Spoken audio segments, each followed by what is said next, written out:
The digital thermometer on the dashboard of Wes Tanner's meticulously restored 1987 Porsche 911 Carrera read a pleasant 72 degrees.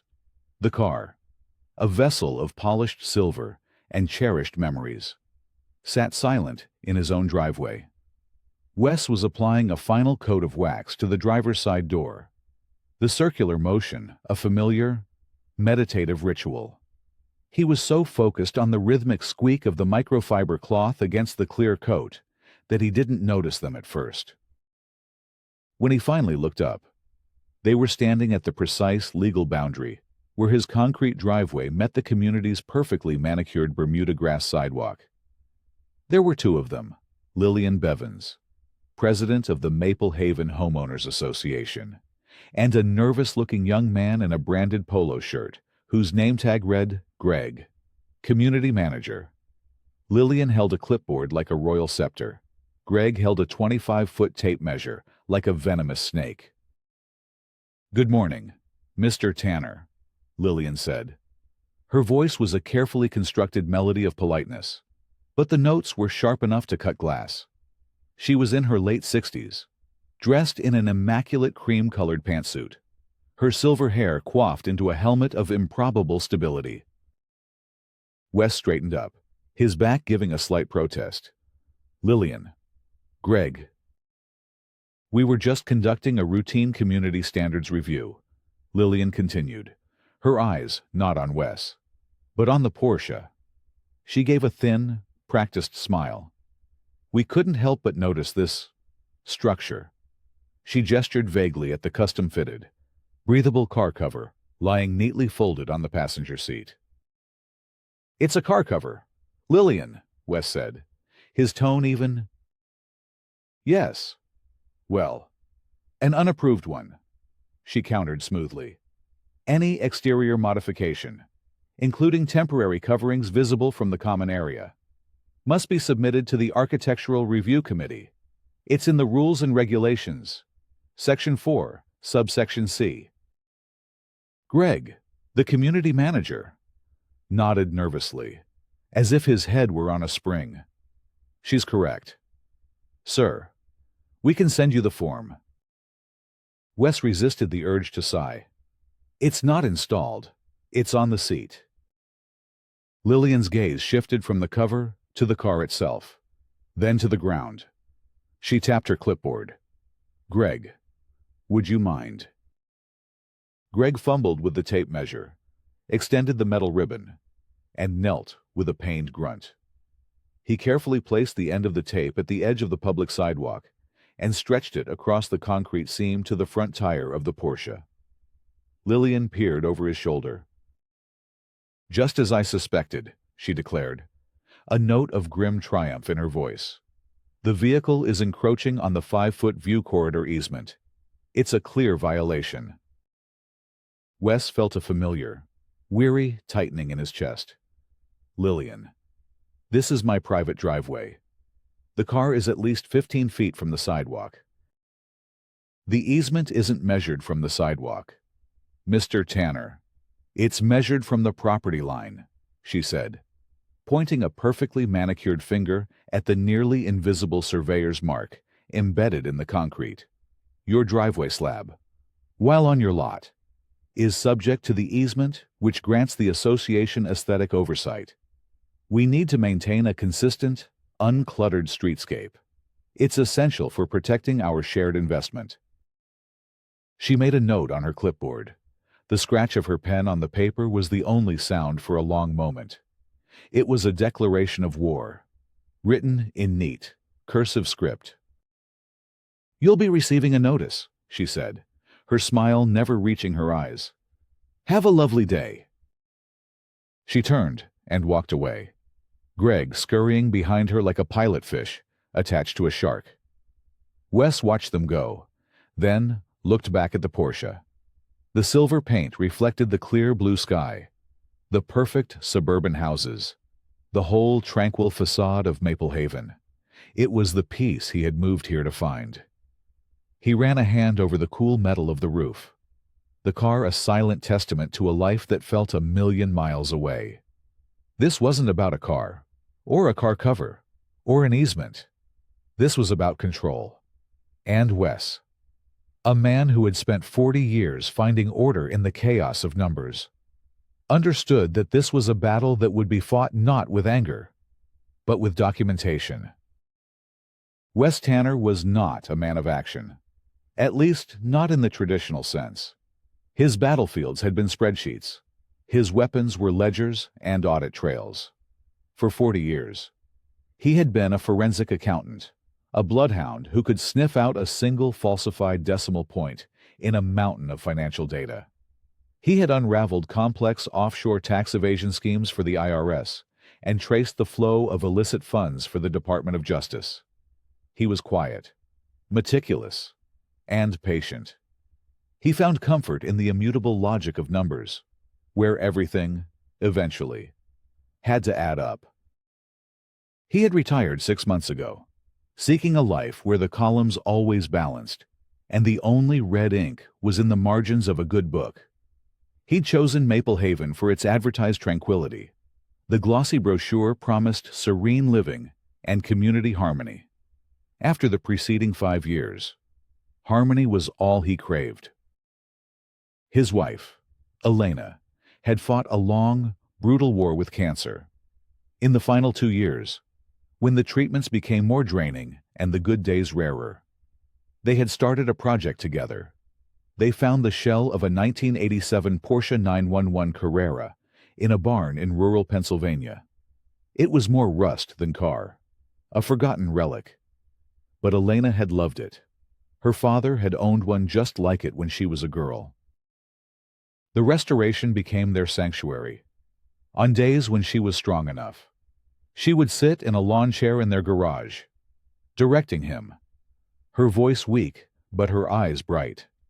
She researched parts online, negotiated with German collectors over email for a specific Bosch distributor cap, and celebrated with a small cup of ginger tea when he finally got the flat six engine to turn over with a guttural roar.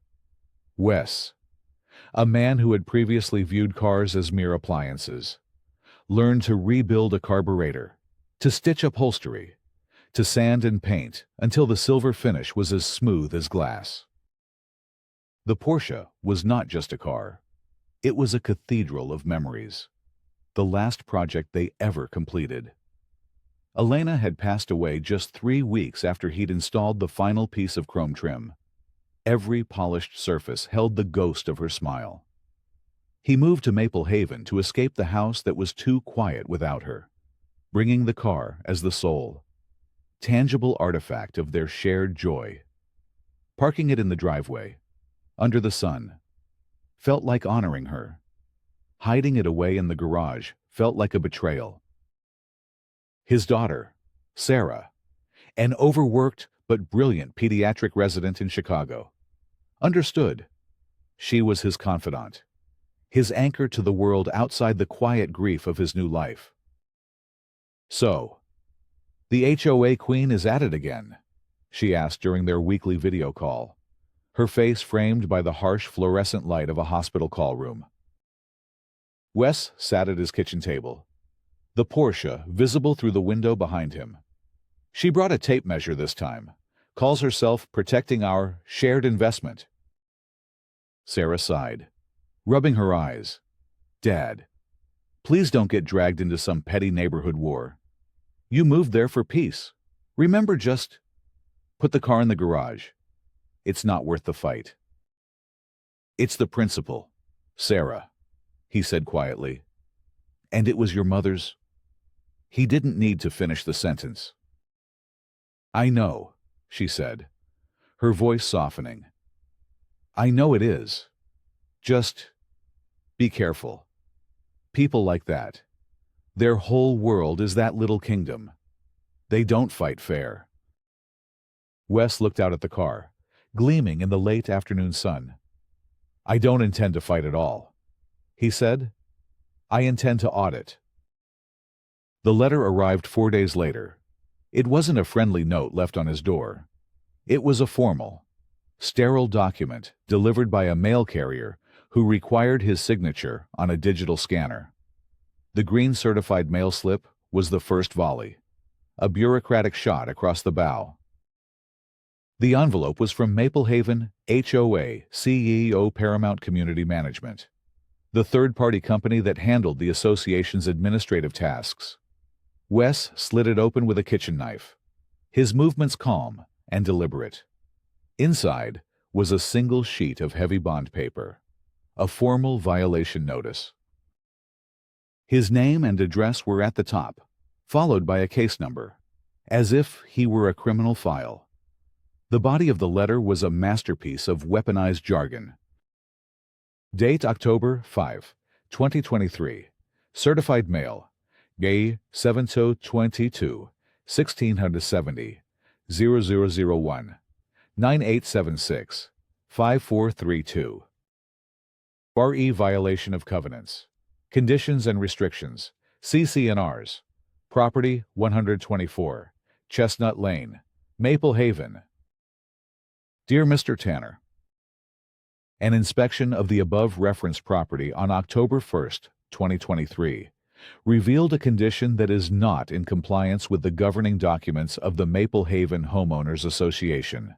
Specifically, a vehicle was observed parked in a manner that encroaches upon a designated common area easement.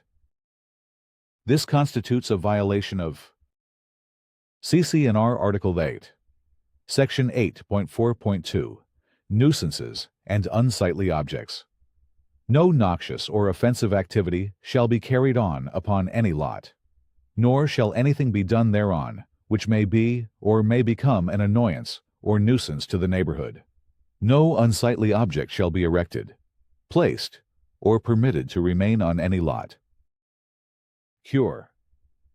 You are required to cure this violation immediately by removing the vehicle from the easement area. The vehicle must be parked entirely outside the 5-foot 5-seat easement that runs adjacent to the public sidewalk.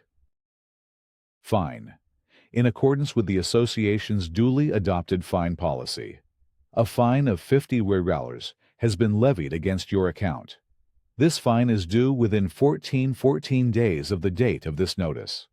Failure to cure the violation will result in additional fines of $25 per day. You have the right to contest this violation and fine by requesting a hearing before the Board of Directors. Your request for a hearing must be submitted in writing to Paramount Community Management within 10 days of the date of this notice.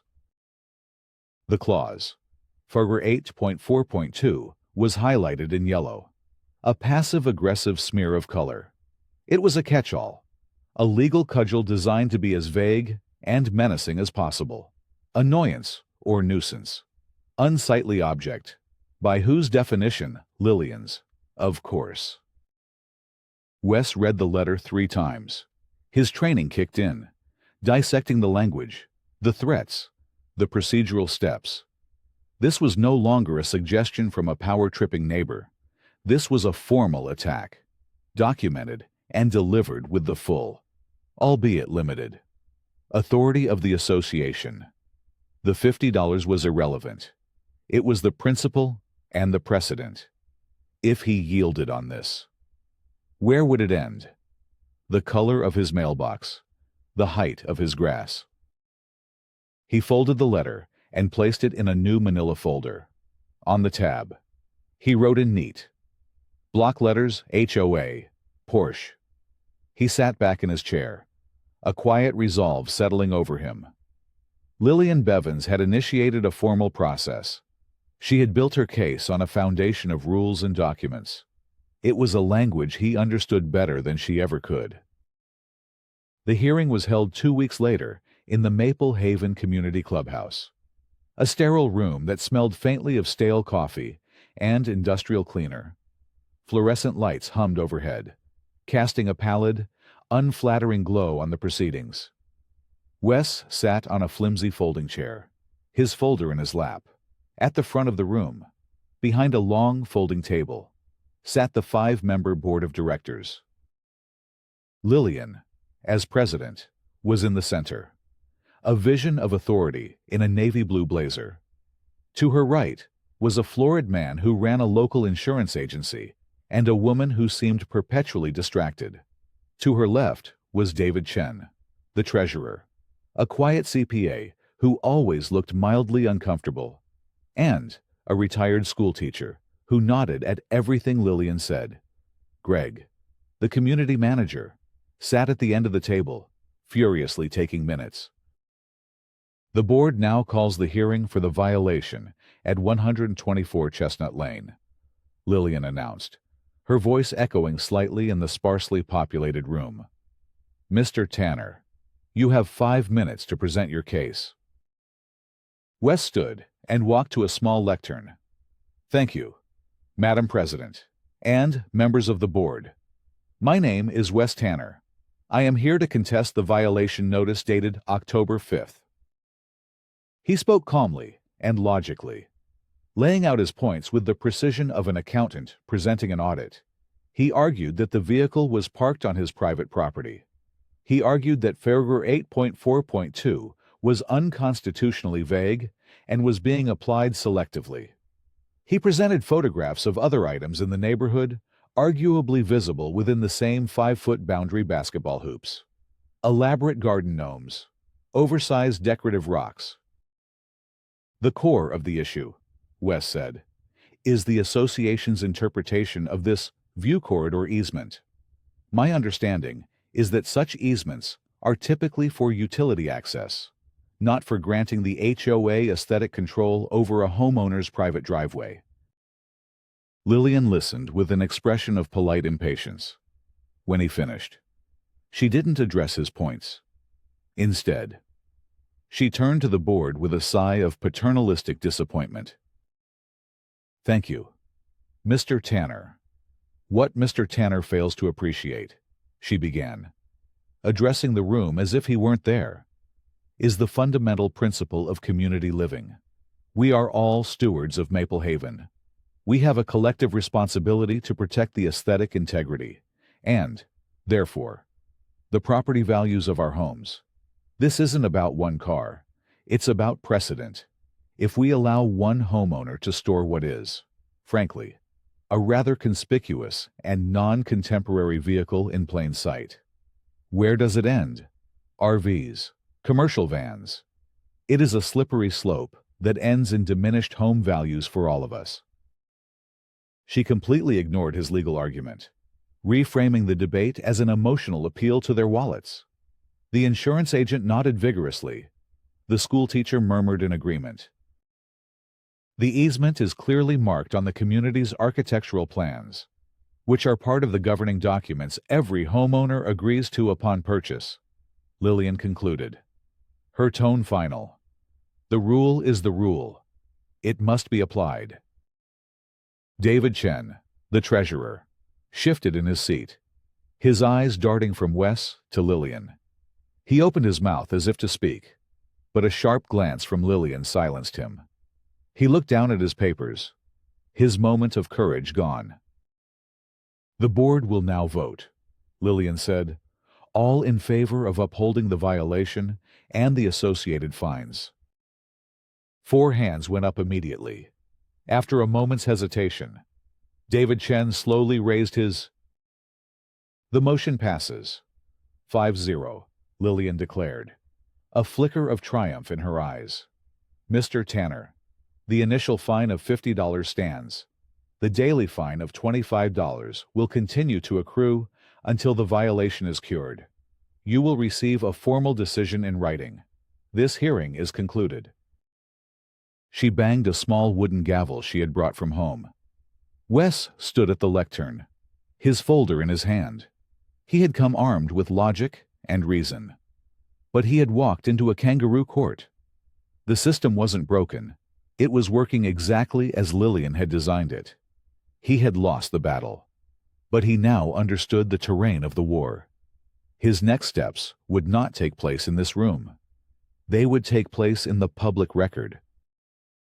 The next morning, Wes drafted a formal letter to Paramount Community Management, citing the relevant state statutes that govern homeowners associations. He requested access to a specific and voluminous list of documents, the complete, unredacted board meeting minutes for the past 3 years, all current and past contracts with landscaping and maintenance vendors, the association's complete financial statements, including the general ledger, and a copy of the original developer's filings, including all plats, maps, and recorded easements. The response from Greg was polite but evasive. He claimed the request was overly broad and that some documents contained privileged information.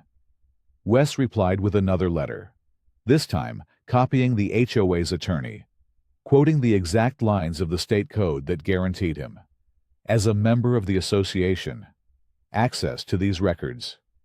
The resistance crumbled. An appointment was set for him to review the documents at the management office. The Paramount office was a soul-crushing expanse of gray cubicles. Greg led him to a small, windowless conference room where a dozen heavy binders were stacked on the table. "You have 2 hours," Greg said. "No photocopies of financial data are permitted, per board policy." Wes just nodded and set to work. For the next 2 hours, he was back in his element. He scanned pages with a trained eye, ignoring the boilerplate and focusing on anomalies. He noted the steadily increasing budget for common area landscaping. He cross-referenced vendor payments in the ledger with contracts mentioned in the meeting minutes, and he saw them several pages in the minutes from the last 6 months had thick black lines drawn through entire paragraphs. The official reason, typed neatly in the margin, was redacted under advice of counsel attorney-client privilege. It was a massive red flag. What legal advice required redacting a discussion about landscaping? His next stop was the County Recorder of Deeds, a stately old building downtown with marble floors and the dusty, sweet smell of old paper. He requested the official plat map for the Maple Haven development, filed in 1998. The clerk returned with a massive, rolled-up document that crackled when he unfurled it on a large wooden table. He spent an hour tracing the intricate lines and notations. And there it was. In tiny, precise script, a 5-foot-wide public utility and access easement PUAE, running along the front of every lot. His heart sank for a moment. Lillian was right about the easement's existence. But something about the specificity of the name, public utility and access, bothered him. It didn't sound like a generic aesthetic corridor. He was about to pack up when he saw a reference number in the map's legend, See Deed of Easement. Instrument 98-34572. That was the key. The map was a picture. The deed was the language that gave it meaning. He filled out another request slip. The clerk returned with a slim file containing a photocopy of the original document. While waiting, he took a walk around the courthouse square and stopped for coffee. He noticed an older gentleman at the next table looking at a set of blueprints. On a hunch, Wes introduced himself. The man's name was Arthur Vance, a retired county surveyor. Wes explained his situation, and Arthur's eyes lit up with professional interest. "Ah, the PUAE, classic point of contention," Arthur said, taking a sip of his coffee. "HOAs love to pretend it's their little aesthetic kingdom, but 9 times out of 10, that language is ironclad. It grants access to the gas company, the electric company, the cable guys. It does not grant your HOA president the right to tell you your car is too shiny." He tapped Wes's folder. "The deed is the thing. Find the deed, and you'll find your answer." Back in the recorder's office, Wes read the deed of easement. His hands were perfectly still as his eyes scanned the dense legal text. The words seemed to lift off the page, bright and clear. The dining room table had become Wes's command center. It was covered in documents, the HOA's architectural drawing, the official county plat map, and the crisp photocopy of the deed of easement. Under the focused beam of his desk lamp, he compared the three. The plat map and the HOA's drawing both showed the same thing, a 5-foot easement slicing across the front of his property, encompassing the first few feet of his driveway, where the Porsche's front tires rested. On this point, Lillian was factually correct. He felt a brief, cold stone of dread in his stomach. Had he been wrong all along? Then, he picked up the deed of easement. Instrument, your 98-34572. This was the document Arthur had told him was paramount. It was the original agreement between the developer and the county, the legal DNA of the community. He read the granting clause aloud, his voice a low murmur in the quiet house. Does hereby grant and convey unto the county and to various public utility companies, including but not limited to providers of electricity, natural gas, water, sewer, and telecommunications, a perpetual, non-exclusive easement for the right to enter upon said easement area for the purpose of the installation, construction, operation, maintenance, repair, replacement, and removal of utility lines and associated appurtenances. He scanned further, his finger tracing the words, searching for any clause, any phrase, that granted rights to the Homeowners Association for aesthetic or architectural control. There was nothing. The document was explicit. The easement was for pipes and wires, not for protecting property values from a classic car. Lillian wasn't just misinterpreting the rules. She was knowingly misrepresenting a legally recorded public document. She was taking a right granted to the gas company and twisting it into a weapon for her personal crusade. This was the linchpin. This was the fraud. His forensic accountant's mind began connecting the dots. The suspicious landscaping budget, the redacted meeting minutes, the fight over the easement. It wasn't just about his Porsche anymore. His car was merely the catalyst, the thing that had drawn her attention to that specific strip of land. But why? He thought back to the redacted minutes. The blacked-out sections were all under the heading New Business Common Area Beautification Project. A cold, clear hypothesis began to form in his mind. The project, the landscaping contract, Lillian's obsession with the easement, they were all connected. His Porsche was not the problem. It was an obstacle. An obstacle to what?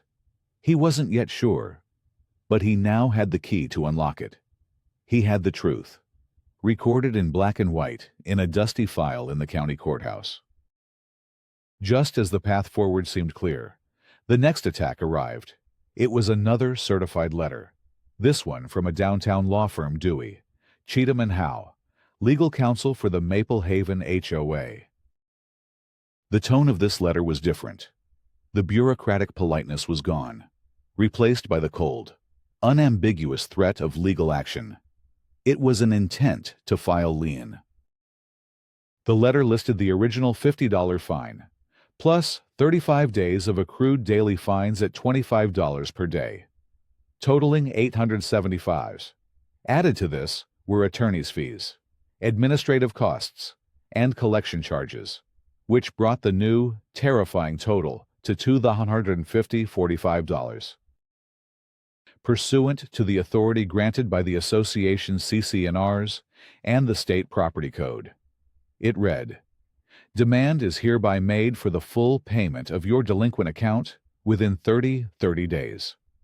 Failure to remit payment will result in the association taking further legal action, including but not limited to the filing of a continuing lien against your property.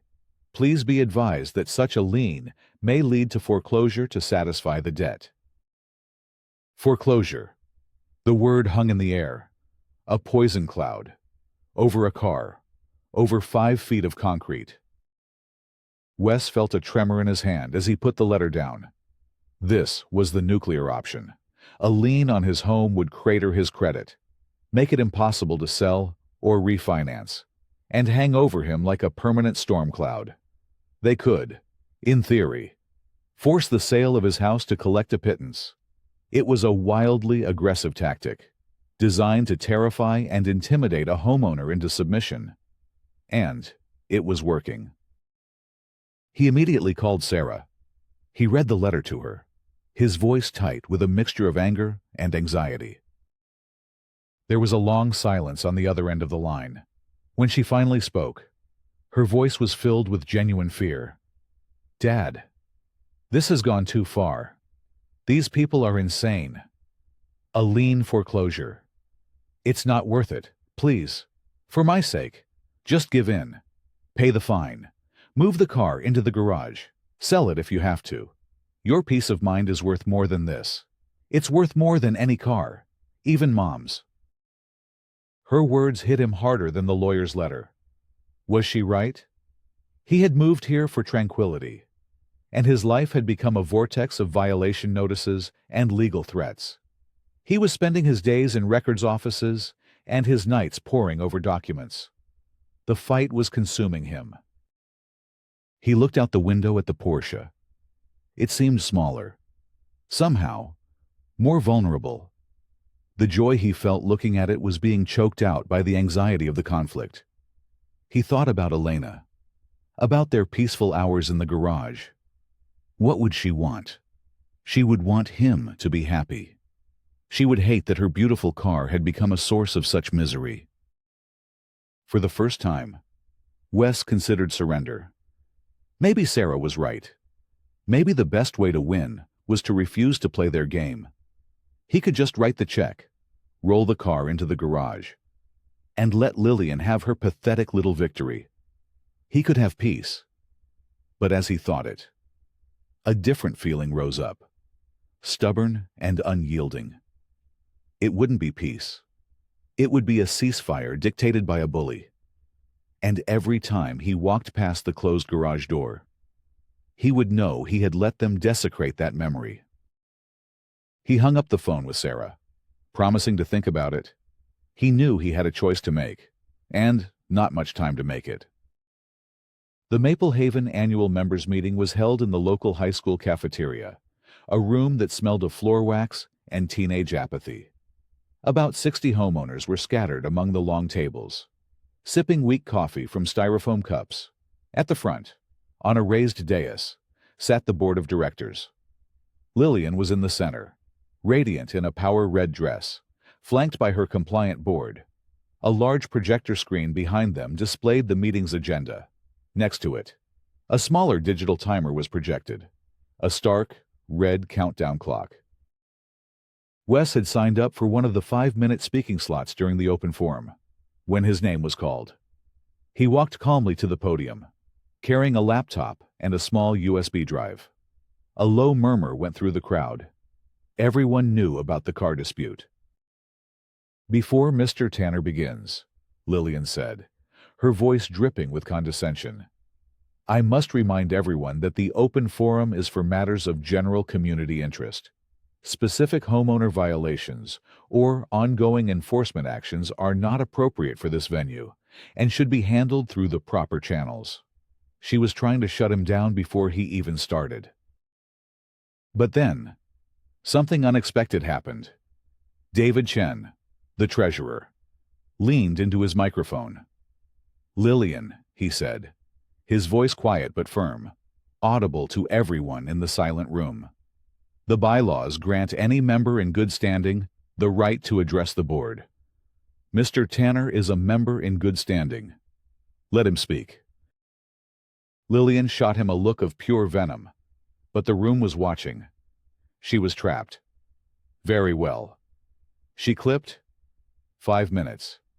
The clock will start when you begin." Wes looked at David with a nod of gratitude. He had met with him 2 days prior, laying out the deed, the landscaping budget, everything. He had simply asked him to uphold his fiduciary duty. This was the result. Wes plugged the USB drive into the laptop. The timer started 5:00. "Good evening," Wes began, his voice steady. "My name is Wes Tanner, 124 Chestnut Lane. Many of you know me as the man with the silver car. The board knows me as Violation Case, Judge VN, 2023-47. The first slide appeared on the screen, a high-resolution scan of his first violation notice, with the clause, Paragraph 8.4.2 highlighted. For the last 6 weeks, The board has pursued me for an alleged violation of Section 8.4.2, nuisances and unsightly objects, for parking my car on my own driveway. The fines and legal fees now exceed $2,000. 415 remaining. The board's entire case rests on the claim that the front of my driveway is part of a common area easement, granting them aesthetic control. He clicked to the next slide. It was the HOA's architectural map, with the 5-foot easement clearly marked in red.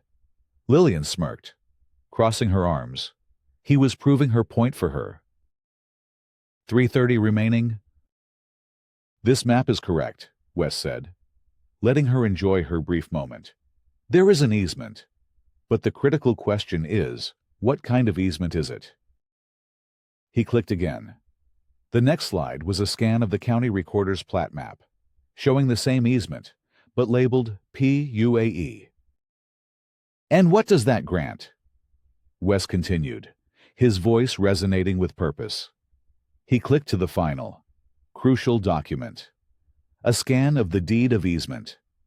Instrument 98-34572 filled the screen. He had highlighted the relevant passage. This is the legally binding deed that created the easement.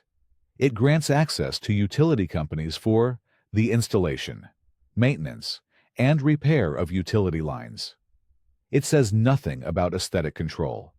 It grants no rights to the HOA whatsoever for this purpose. The board's entire case against me is based on a deliberate misrepresentation of this public record. Lillian's smirk vanished. The color drained from her face. The homeowners started murmuring, shifting in their seats. 200 remaining. So why, Wes asked calmly, why create a conflict over an easement you have no control over? He clicked again. The next slide showed the HOA's landscaping budget, with the line item for common area maintenance skyrocketing by 40% in the last year. The slide next to it showed a page from the meeting minutes. It was the unredacted version David Chen had provided him. These are the minutes from the May 14th meeting. The section previously redacted under attorney-client privilege shows our president, Ms. Bevins, unilaterally pushing through an exorbitant contract with a company called Evergreen Designs for an easement beautification project, a project to install permanent, high-end landscape features on the exact same utility easements she's trying to clear my car from. 055 remaining. Lillian stood up. This is out of order. This is a slanderous attack. Please sit down.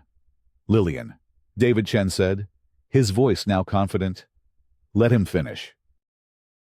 Feeling cornered, Lillian desperately sought a deflection. She pointed a shaking finger into the audience. What about her Mrs. Gable? Her rose trellis is on the very same easement. Are you saying she should be fined? Mr. Tanner, you want zero tolerance. Enforce all the rules. It was the moral trap. Mrs. Gable, a sweet, elderly widow, looked up in confusion and fear. Wes paused. He looked directly at Lillian, then softened his gaze as he turned to the audience. No, Wes said, his voice full of a conviction that transcended the argument.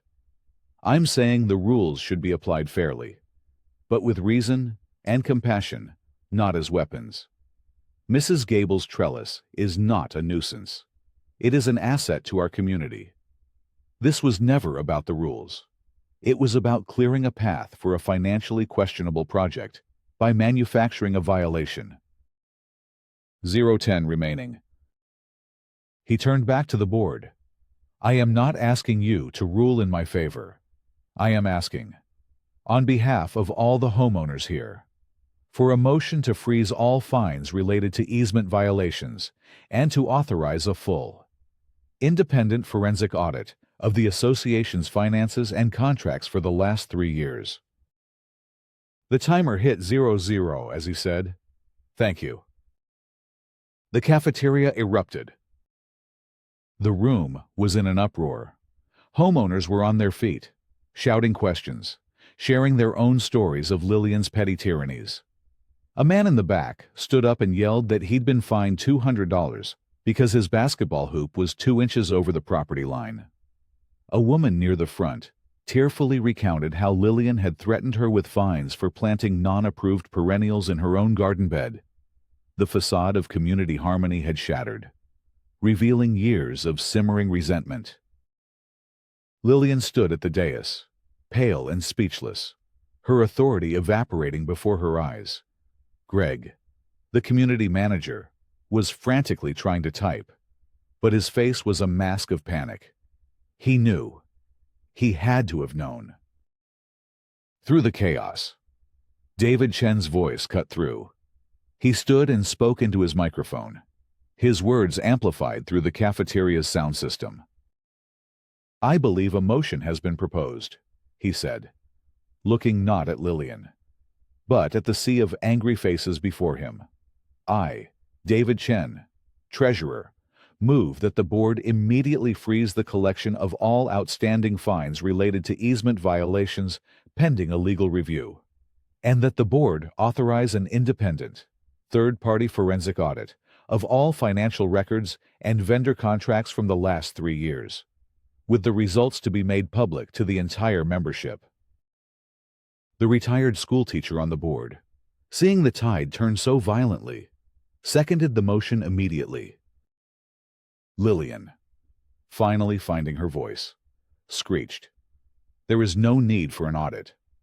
Our books are in perfect order. This is a witch hunt." But no one was listening to her. The motion was on the floor. It required a vote from the members present. Hands shot up all over the room, a forest of righteous indignation. When David asked for the votes against, only one hand remained down Lillian's. Even her most loyal board member, the insurance agent, had voted with the homeowners, his face a grim mask of self-preservation. The motion passed with a roar of approval. It was a complete and total coup, executed not with force, but with facts, figures, and 5 perfectly timed minutes. Lillian Bevins sank into her chair. Her reign over Maple Haven finished. She was no longer a queen in her castle. She was just a woman in a red dress, stripped of her power in a high school cafeteria. The audit took 3 weeks. The results were as devastating as Wes had predicted. The forensic accountants, a firm he had recommended from his old professional network, uncovered a clear kickback scheme. The owner of Evergreen Designs was Lillian's nephew. The contract for the easement beautification project was inflated by nearly 60%, with over $50,000 scheduled to be funneled back to a private company owned by Lillian herself. Faced with a civil lawsuit from the HOA for breach of fiduciary duty and potential fraud charges, Lillian Bevins sold her house in a week and disappeared from Maple Haven, leaving behind only a legacy of bitterness and a flurry of legal bills. The management contract with Paramount was terminated, and Greg was fired for his complicity. In the aftermath, the community turned to Wes. They asked him to chair a new committee tasked with a complete overhaul of the CC&Rs and rules and regulations. His first proposal, which passed unanimously at a special meeting, was to establish a new, transparent fine appeal process overseen by an independent committee of homeowners. Not the board. They rewrote the vague, predatory clauses like paragraph 8.4.2, replacing them with clear, reasonable standards that valued community well-being over dogmatic control. Peace, real peace, began to settle over Maple Haven. One crisp autumn evening, a month after the annual meeting, Wes was in his driveway, giving the Porsche a final polish before putting it under its now officially approved cover for the night. The car was no longer a symbol of conflict, but a beacon of quiet victory. As he locked the driver's side door, he noticed a small, unmarked cardboard box on his doorstep. He took it inside and opened it on the kitchen counter. Nestled in a bed of tissue paper was a perfect, vintage Bosch distributor cap, The kind with the amber-colored housing. Correct for a 1987 Carrera. It was a notoriously difficult part to find, far rarer than the replacement he had settled for during his restoration. Tucked underneath it was a simple, handwritten note on cream-colored cardstock. It read, "A thing of beauty should be seen. Thank you. A neighbor." Wes looked out his front window. Across the street, in the twilight, he could just make out the silhouette of Mrs. Gable, carefully tending to the climbing roses on her trellis. A splash of vibrant, unapproved, and beautiful life on the edge of her lawn. He smiled. The first truly peaceful smile he'd had in months. The columns were finally balanced. Everything had added up.